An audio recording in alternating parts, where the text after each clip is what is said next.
Hello. I would like to place an order for delivery. Yeah, hello, Krusty Krab Pizza. It's the pizza for you and me. I would like to place an order for delivery. Aku. Okay, Aku. All right. I think I'm in the computer. Okay. What kind of pizza would you like? What? Extra thick. What? 30 minutes? Oh, it's free? Yeah. Oh, wow.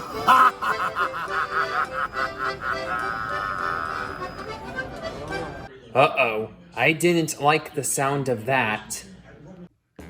What's going on, guys and gals? It's me, Jason the Cartoon Fan, and this video is the grand return of what I hoped would be an annual series of uploads, but ultimately ended up going on an initial hiatus after just one installment on this channel, for a reason I'll get into in a bit. StocktonCon is my local pop culture convention held in Stockton, California, which is not too far away from my hometown of Tracy. Beginning its run in 2013, this event usually happens on the first weekend of August. I made a couple of videos about the event in 2018 for my previous YouTube channel, Jason's Cartoon Favorites, but sadly that channel was terminated, so those uploads have since been lost to time. If any of you out there watching have copies of my old videos from my first 3.5 years on YouTube, don't hesitate to let me know. But anyways, those of you who have been long time and or diehard subscribers to this channel will remember me filming and posting a video featuring every piece of merchandise I got at StocktonCon in 2019, which was uploaded on August 4th of that year. I was planning on turning that video into an annual series of uploads, with each new installment featuring whatever merchandise pickups I found at the convention during the year I made the video in. Unfortunately, however, StocktonCon 2020 was completely cancelled due to the pandemic, which was arguably in its worst condition at the time the event was supposed to happen. Thankfully, though, StocktonCon did return, with new social distancing guidelines in place, of course, in 2021. It got delayed by approximately a month as the convention's 2021 incarnations dates were Saturday, September 11th and Sunday, September 12th, rather than in August like usual. But to me, as the old saying goes, better late than never.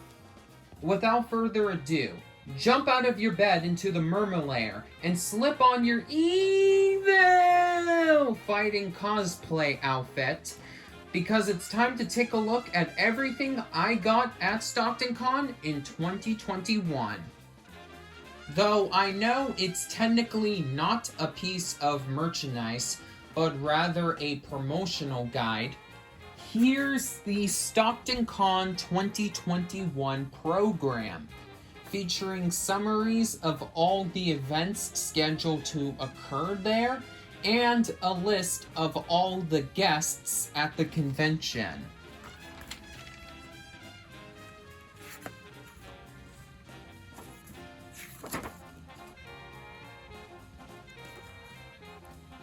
You can pause here at any time during this portion of the video if you want to read everything that you see on these pages.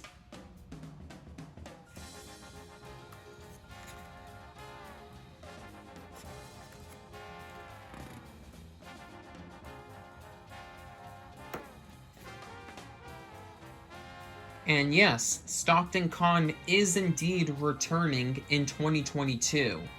That is, assuming something doesn't come in the way of it happening. Probably the Delta variant of the COVID-19 virus. Disappointedly, there weren't as many voice actors I recognized this year as there were the last 2 years I went to StocktonCon. Though this was probably because most of the big names wanted to stay at home until the pandemic is officially over. There was one notable voiceover artist I saw this year, though, Greg Baldwin, the current voice of Iroh in the Avatar The Last Airbender franchise, and Aku on Samurai Jack, hence the peculiar introduction. I'm not the biggest fan of either of the two works he's best known for, but I recorded a little roleplay session in which he ordered pizza from me on the phone in character as Aku, so I could have a little present for my good YouTube buddy Fairy Princess Valentine, whose favorite TV show of all time is Samurai Jack. The iconic, meme-worthy, extra thick line was actually performed in the show by Aku's original voice actor, Makoto Imonatsu, who sadly passed away in 2006, which led to Baldwin taking over the role for Jack's 2017 revival and the Cartoon Network Punch Time Explosion crossover video game. But Greg was kind enough to find some video footage of the scene online, so we could try to recreate the line to the best of his ability, in exchange for $40, of course. After all, it ain't free to record voice actors performing as their characters. The footage you saw at the beginning of this video was a video message for FPV. Yes, those are her username initials, but I decided to include it here just so I can prove that I indeed met Greg Baldwin. I also saw Terry McGovern, the original voice of Launchpad McQuack, who played the character in both the OG DuckTales and Darkwing Duck, but since I didn't know he was going to be there until after I had already entered the convention, he wasn't announced as a guest on the official StocktonCon Twitter page, which I follow with notifications on. I sadly wasn't prepared to bring anything I could pay him to sign. If I had heard about him being at the convention earlier, then I totally would have dug up my old Wii U copy of the DuckTales Remastered video game, in which McGovern reprised his role as Launchpad for him to sign. Alrighty, let's move on to the real merchandise, shall we?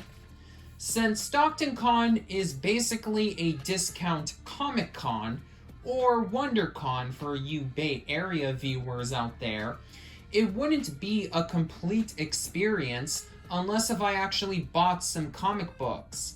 And so that's exactly what I did. However, these aren't your stock standard superhero titles.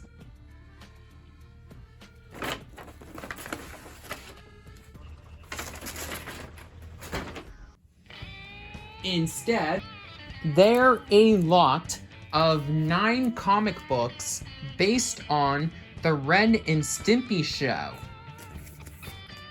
8 regular issues,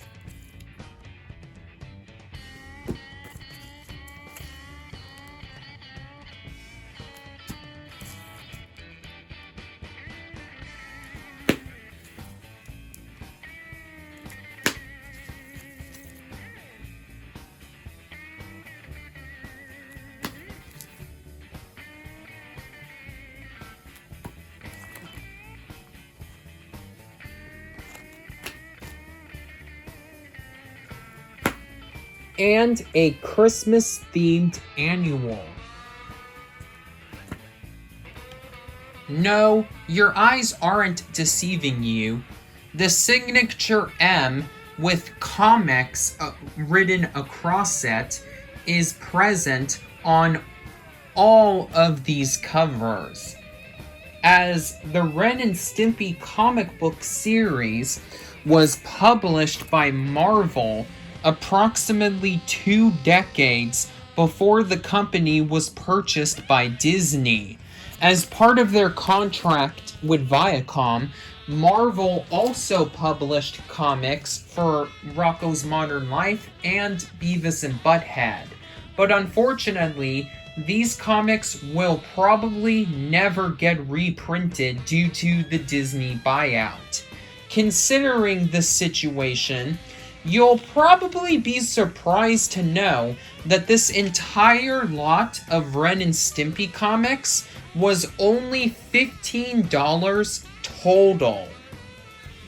It's also an expansion of a pre-existing part of my comic book collection, as I previously purchased a lot of the first 9 issues of the Ren and Stimpy comic book series at a local yard sale in May 2021. And this stack of comics, the one you're looking at right now, picks up directly from where my first lot left off, going all the way until issue number 17 out of 44. If you exclude the holiday special. I'm only a casual Ren and Stimpy fan, but the comics I've already finished reading are amazing.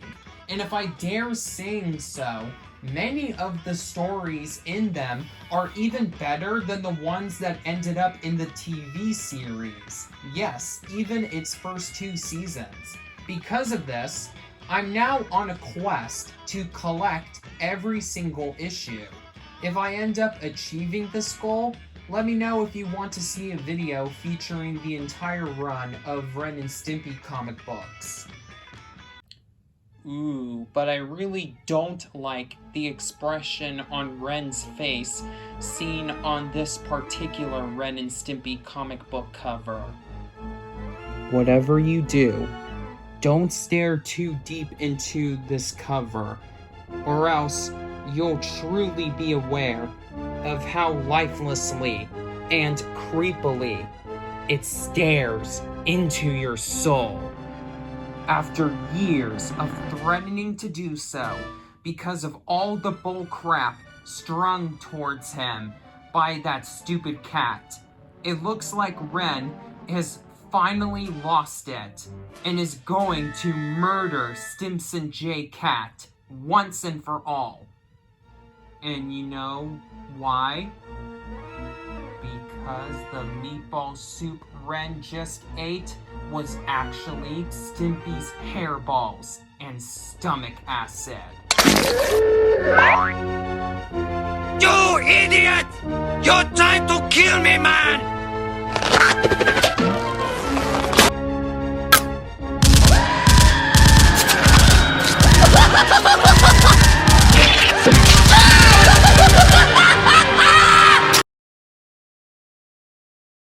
Whoa, things got dark fast. Ugh. Couldn't say that any better myself, Plankton. Let's lighten the mood a little bit and continue as if nothing happened. Now it's time for me to show you guys and gals 3 posters from StocktonCon, which I got for a combined total of $20. They're normally $8 individually, and each of them is for a different animated series. The first 2 are of a duo of my childhood favorite Nicktoons, SpongeBob SquarePants and The Fairly Odd Parents. The Fairly Odd Parents poster is especially cool since it was made before the series officially premiered on Nickelodeon, which explains the slightly taller Timmy, whose depiction here seems like it was taken from an earlier version of his character design, and the label on the bottom right corner, which is referring to the anthology series of Nickelodeon pilots that the Fairly Odd Parents started out as a series of shorts on back in 1998. Oh yeah, cartoons!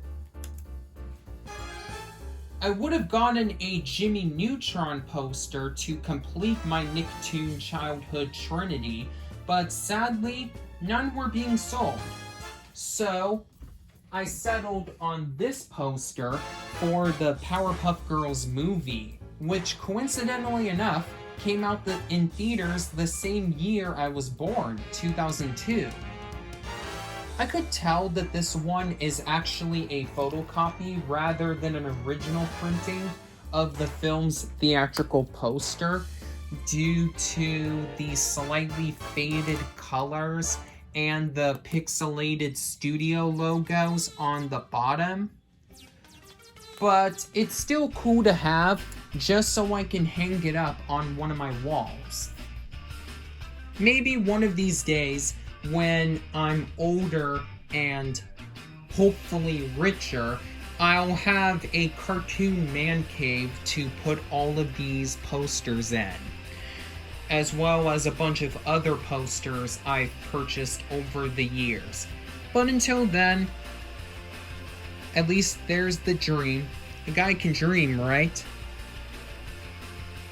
Of course, this wouldn't be a Jason the Cartoon Fan merchandise pickup video without a look at least one DVD, so I saved that portion for last. For this video, I'll be giving you viewers a quick look at Family Guy, Partial Terms of Endearment. There is only one episode of the series included on this disc, but said disc is the only way you can legally watch that episode in North America. Partial Terms of Endearment was banned from being broadcast on Fox due to its plot revolving around abortion, which is a very hot-button topic in the United States.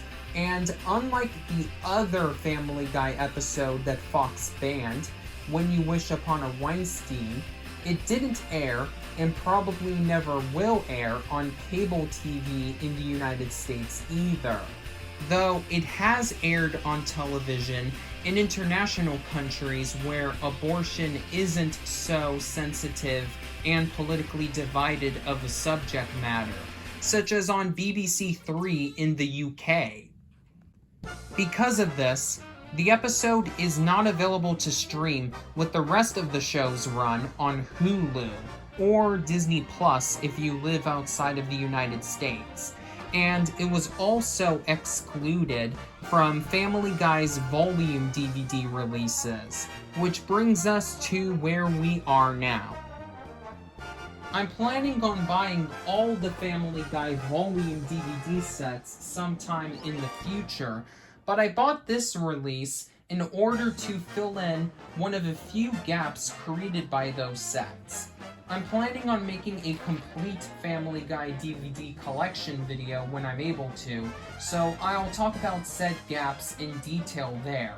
But in the meantime, here's a showcase of the packaging for this single disc Family Guy DVD release, which comes in a transparent slipcover covering a big portion of the cover art. A piece of symbolism for how top secret Fox is making this banned episode out to be. Here is the front, left side, right side, and the back of the slipcover. And whoosh! Here is the artwork on the cover for the case underneath, which, like I hinted at earlier, is completely different. Pretty neat. I miss the days when DVD releases had this creative style of packaging, even though this particular release really didn't need one.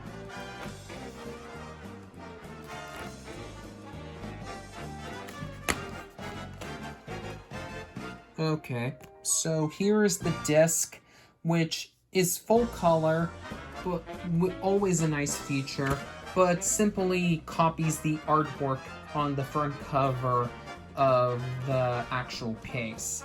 But it's nice looking artwork featuring Peter secretly holding what seems to be a print of the episode included on this disc. He's guarding it as if it's the most secrety secret in all of secretdom. I haven't actually seen this episode before, at least not in full, just bits and pieces of it. So I'm definitely excited to be able to check out this episode for the first time, see whether or not I think it's good, and of course, determine whether or not this episode should stay banned. This release is inside a red case, which is kind of unique for a DVD release like this. I've only ever seen red cases on DVD releases for Little Einsteins and the theatrical Peanuts movies from Paramount before coming across this one. But unfortunately, said case is also EcoBox. That ain't good.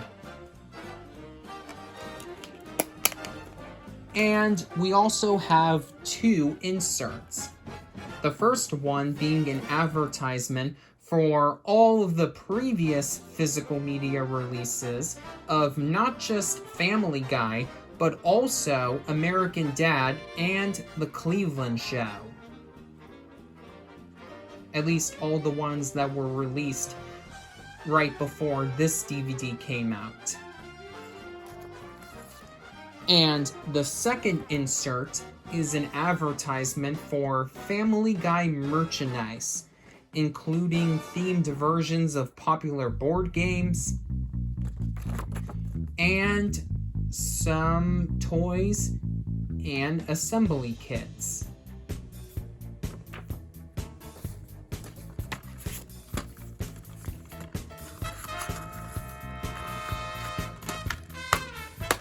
This looks like it's a pretty light release since there's only a single episode on here, but thankfully there are going to be a lot of special features on this disc, so that partially makes up for it, in my opinion.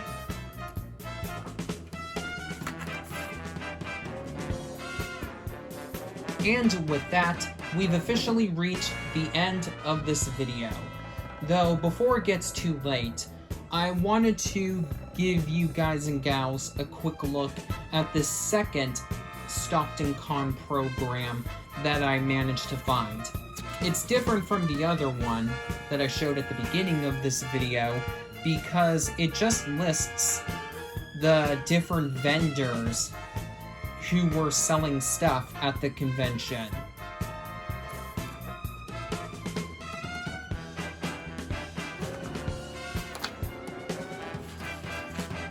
Hopefully, the Delta variant of COVID-19 won't wreak havoc on society to the point where StocktonCon 2022 gets canceled the same way StocktonCon 2020 did.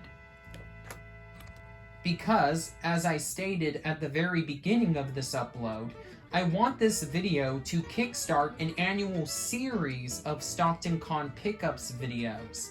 However, even if my plans still don't become a reality, there will continue to be plenty of uploads for you animation fans to enjoy.